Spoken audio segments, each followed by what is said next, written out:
So we're kind of taking financial focus on the road here a little bit this week, and we have some familiar faces, Jim Lively and Peter Del Russo with us, and it's kind of going to be a big year as Jim is stepping aside and Peter is kind of kicking him out the door. Peter will be succeeding Jim. So Jim, we first of all kind of want to congratulate you on retirement and talk a little bit about what's going to be going on here.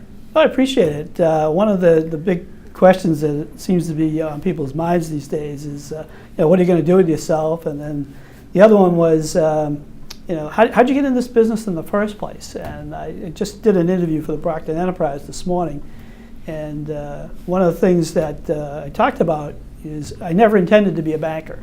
That wasn't why I went to school. It wasn't what I studied in school.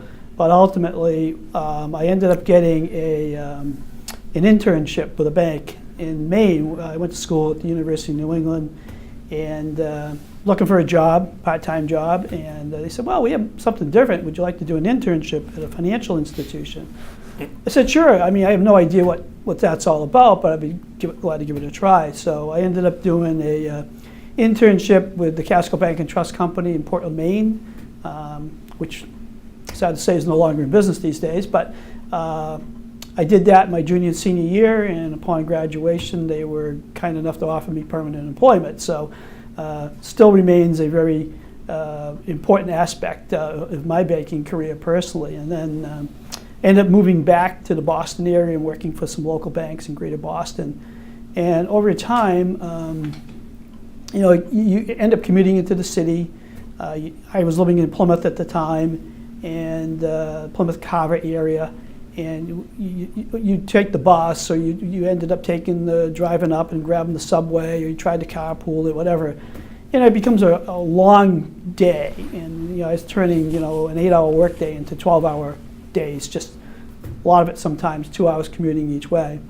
And a friend of mine who was in the banking business essentially said, hey, I know of an opening in Bridgewater, Massachusetts for a savings bank. Would you ever be interested in it? And I said, well, not sure, but I'm willing to go down and listen to hear what they have to say.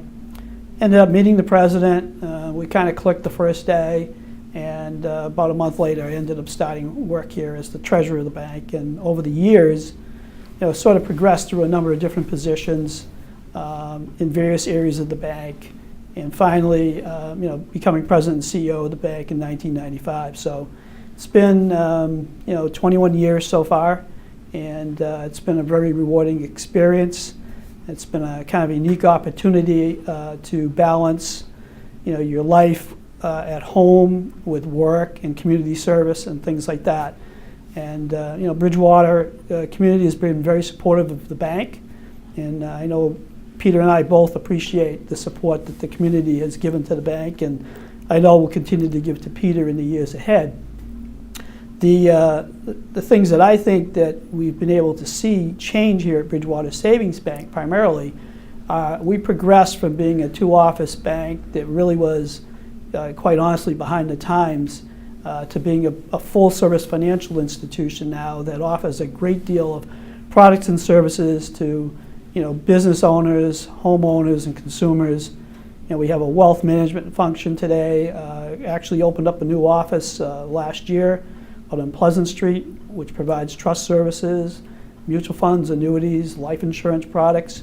And we also opened up a loan center out in Rentham, Massachusetts that does residential lending for us. So, we've tried to broaden our horizons in the marketplace that we're trying to serve. We do, I think, a good job in the business community, making loans to small businesses and medium-sized businesses today. We have a number of projects that we've got undergoing here in Bridgewater. We have a housing project out off of Plymouth Street that's we're working with the developer on that. We just completed the new Bridgewater Pediatrics building out on Pleasant Street. It's another commercial project that we did. And we continue to want to work with the town of Bridgewater.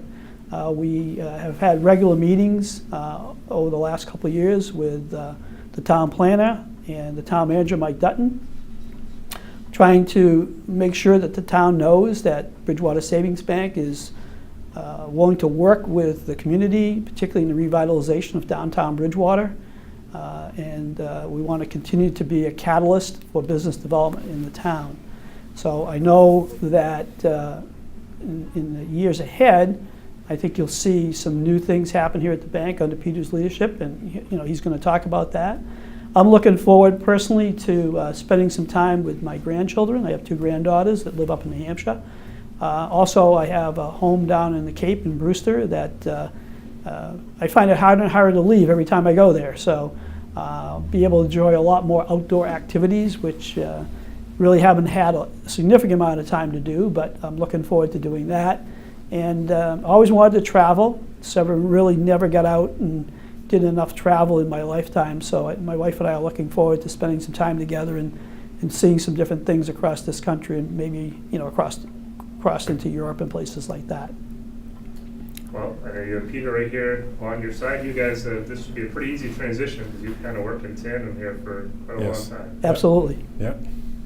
And so, Peter, now as you look to come on into the seat here, what are some of your goals and objectives going forward? Well, first of all, I want to just say that it's an honor to succeed Jim as the next president and CEO of Bridgewater Savings Bank. And Jim and I have worked together now for over 15 years together, and I kind of get his philosophy, his lay of the land of how he's run things here, and I don't see things changing dramatically in that area. It's my job to make sure the bank remains viable, and we continue to serve the communities here, and particularly the Bridgewater area. It's a very competitive banking environment that we're in today, and I think that we need to continue to provide the products and services to the communities and to our customers that are going to make us successful. We want to thank everybody for banking with us. It's something that we do work very hard every day to make sure that the experience you have here at Bridgewater Savings Bank is a good experience, and that we want to continue to make sure that we meet your needs and the needs of the community. Some of the things that we're dealing with at the bank today, technology is changing rapidly at this point, and we need to keep up with technology. Our customers demand that we have certain e-banking products for people to have, and internet options for people to do business. And we want to make banking easy for everybody. I think it's important that when you come to Bridgewater Savings Bank, you have a number of different options to use and to be able to access your information from the bank. The good side of that is that we have all those options. The other side of it is that we have to make sure that we protect the information of our customers, and we're looking at cybersecurity type threats and things like that. But I will assure you that we are doing everything in our power to make sure that your information is safe, and you can access the bank in many ways that are very convenient to you. The other thing I think we're looking at in terms of challenges going forward is really, how does the bank face our customers in terms of our branches, and what do we look like? With the idea of trying to get a younger demographic in terms of younger people banking with us.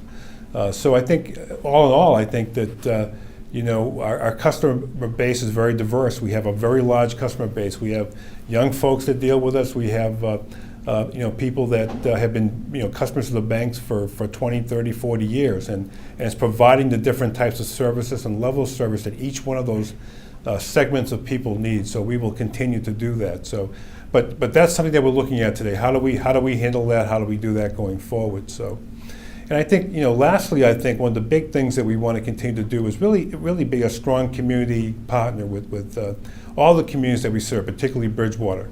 In doing things, working with, Jim mentioned Mike Dutton with the town of Bridgewater, working to try to come up with solutions to the downtown area and help in that area.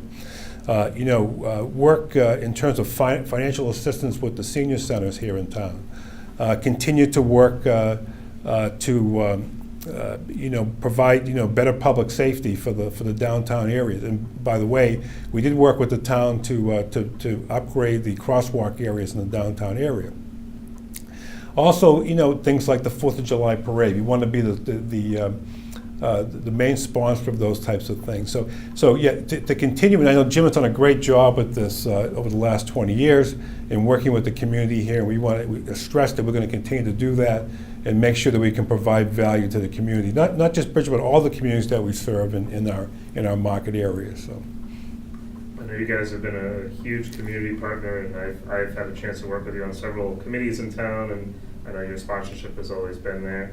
And we know Jim will be retiring, but he probably won't be that far away, and hopefully we'll be able to include him on a few projects going forward. And I know the viewers love seeing you guys and find this program very useful to them. And hopefully going forward and offer some more topics to them. Oh, you've been twisting my arm all morning to do this show when you go in. So, yeah, I'm sure we'll be hooking up, Jeff, and doing some more things in the future.